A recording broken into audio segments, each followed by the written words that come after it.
ಗಮನ ಸೆಳೆದ ಸಂಘಮಿತ್ರ ಹೈಸ್ಕೂಲ್ 2002ನೇ ಬ್ಯಾಚ್ನ ಗುರುವಂದನಾ ಕಾರ್ಯಕ್ರಮಕ್ಕೆ ಜೀವ ಕಳೆ ತಂದ ಆಯೋಜಕ ಅನಿಲ್ ಕಾಂಬ್ಳೆ ಹಾಗೂ ಅಣ್ಣಾ ಸಾಹೇಬ್ ಜಾಧವ್.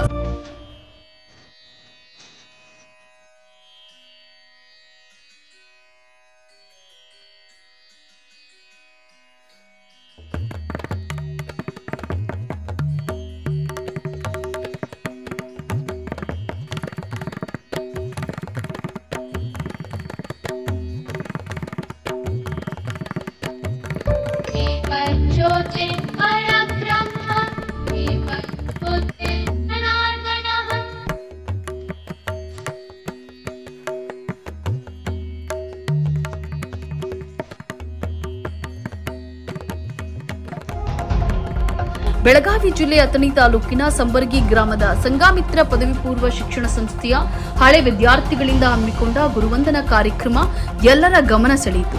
2002ರಿಂದ 2003ರವರೆಗೆ ವಿದ್ಯಾಭ್ಯಾಸ ಮಾಡಿದ ಒಟ್ಟು ಸ್ನೇಹಿತರನ್ನ ಒಂದೇ ವೇದಿಕೆಯ ಮೇಲೆ ತೋರಿಸುವ ಬೃಹತ್ ಕಾರ್ಯಕ್ರಮ ಎಲ್ಲರ ಗಮನ ಸೆಳೆದಿದೆ. ತಮಗೆ ಕಲಿಸಿದ ಹಳೆಯ ಗುರುಗಳಿಗೆ ಅದ್ದೂರಿ ಸ್ವಾಗತ ಮಾಡುವ ಮೂಲಕ ಅವರಿಗೆ ಸನ್ಮಾನಿಸಿ ಆತಿಥ್ಯದ ಗೌರವವನ್ನು ನೀಡಲಾಯಿತು. ಎಲ್ಲೋ ಇದ್ದಂತಹ ತಮ್ಮ ಸ್ನೇಹಿತರ ಭೇಟಿಯಿಂದ ಗ್ರಾಮದಲ್ಲಿ ಹಬ್ಬದ ವಾತಾವರಣ ಸೃಷ್ಟಿಯಾಗಿತ್ತು. ಕಾರ್ಯಕ್ರಮದ ವೇದಿಕೆಯ ಮೇಲೆ ಜೀವನದ ನೈತಿಕ ಮೌಲ್ಯಗಳ ಬಗ್ಗೆ ಪಾಠ ಮಾಡಲಾಯಿತು. ಅದರಲ್ಲೂ ಹಳೆಯ ವಿದ್ಯಾರ್ಥಿಗಳು ತಮ್ಮ ಸವಿ ನೆನಪುಗಳನ್ನು ಮೆಲುಕು ಹಾಕುವ ಮೂಲಕ ಎಲ್ಲರೂ ಕಣ್ಣು ಒದ್ದೆಯಾಗುವಂತೆ ಮಾಡಿದ್ರು. ಒಟ್ಟಾರೆ ಎಲ್ಲೋ ಇದ್ದ ಸ್ನೇಹಿತರು ಗುರುವಂದನಾ ಕಾರ್ಯಕ್ರಮದ ನಿಮಿತ್ತ ಒಂದೇ ವೇದಿಕೆ ಮೇಲೆ ಸಂಭ್ರಮಿಸಿದ್ದು ಗಮನ ಸೆಳೆಯಿತು. ಸವಿ ಸವಿ ನೆನಪು, ಸವಿ ಸವಿ ನೆನಪು, ಸಾವಿರ ನೆನಪು, ಎದೆಯಾಳದಲ್ಲಿ ಬಚ್ಚಿಕೊಂಡಿರುವ ಅಚ್ಚಳಿಯದ 101 ನೆನಪು. ಗುರುವೇ ನಮಃ.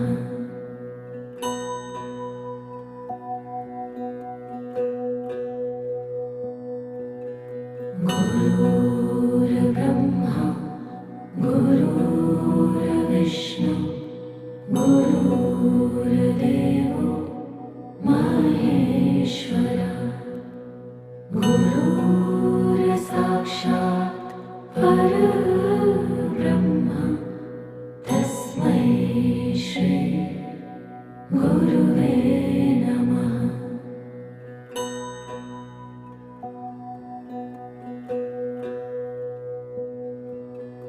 ಗುರುರ್ ಬ್ರಹ್ಮ ಗುರುರ್ Vishnu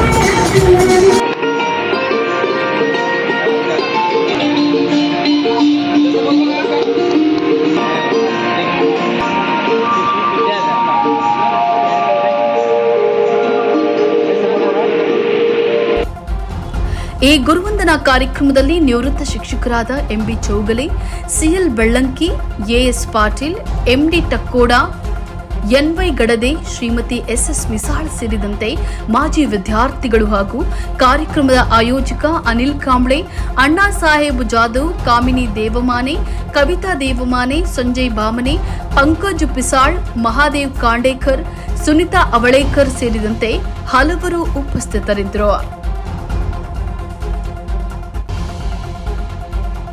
Umesh Koli, UK9 news Kannada, Chikkodi.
Under the rule justice and मस्टिस,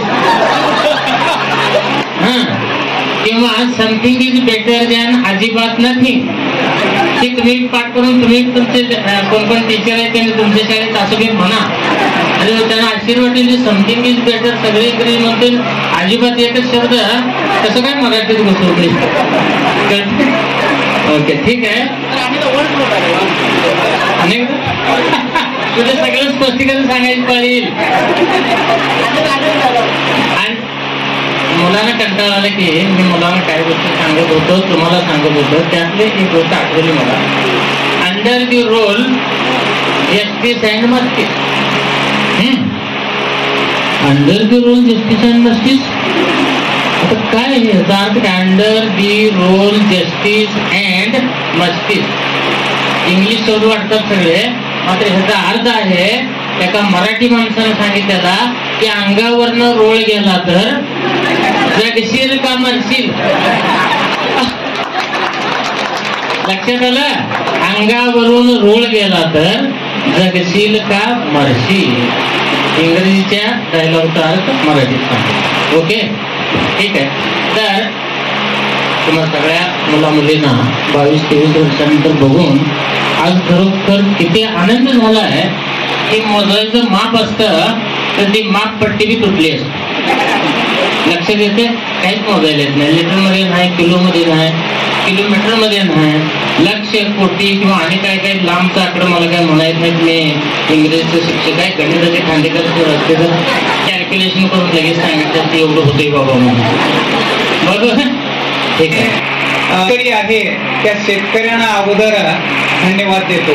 कारण सगळे लोक काय म्हणतात, मी शेती करत नाही, नोकरी बघतो, मिलिटरी भरती होतो किंवा इकडे जातो तिकडे जातो, कंपनीमध्ये नोकरी करतो, असं बोलणाऱ्यांची संख्या अलीकडच्या काळामध्ये जास्त आहे.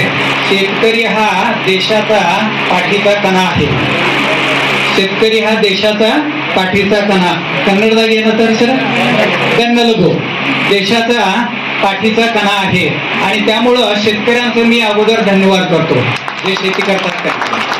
त्यानंतर बऱ्याचशा विद्यार्थिनी, मला वाटतं विद्यार्थिनींची संख्या जास्त आहे आणि अगोदरपासूनच आमच्या गावात शाळेत विद्यार्थिनींची संख्या म्हणजे 75% विद्यार्थिनी आणि 25% विद्यार्थी होते. मला वाटतं त्यामुळं आमच्या शाळेचा निकाल आणि त्यामुळं आमच्या शाळेत जो शिस्तपणा होता तो शिस्तपणा वगैरे व्यवस्थित होता.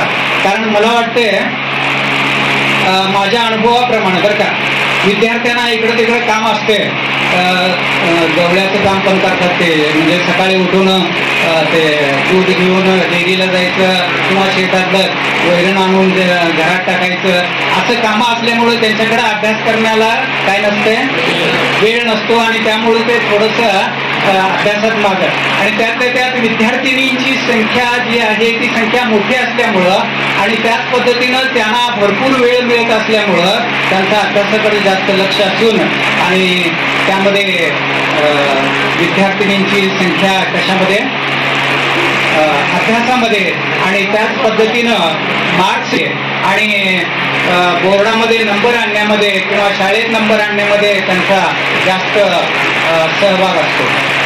आणि त्याच पद्धतीनं शेवटी मला 1-2 गोष्टी सांगायची इच्छा आहे.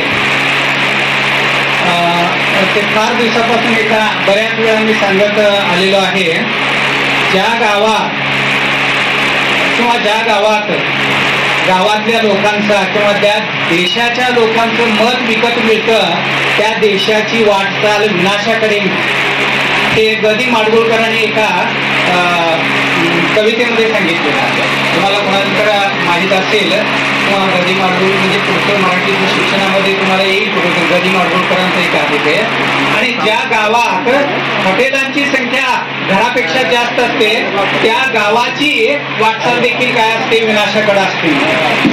आणि म्हणून मी म्हणतो की तुम्ही सगळेजण मला वाटते कुणीही व्यसनाधीन न होता आतापर्यंत तुम्ही तुमचं काम तुमचा व्यवहार व्यवस्थित करत आलेला आहात असं मला माझी समजूत असं सांगते. आणि याच्या पुढचं तुमचं जीवन आणि तुमचं जीवन व्यवस्थित पार पडू दे, तुमचं भाग्य उजू दे म्हणून मी 2 शब्द सांगून माझे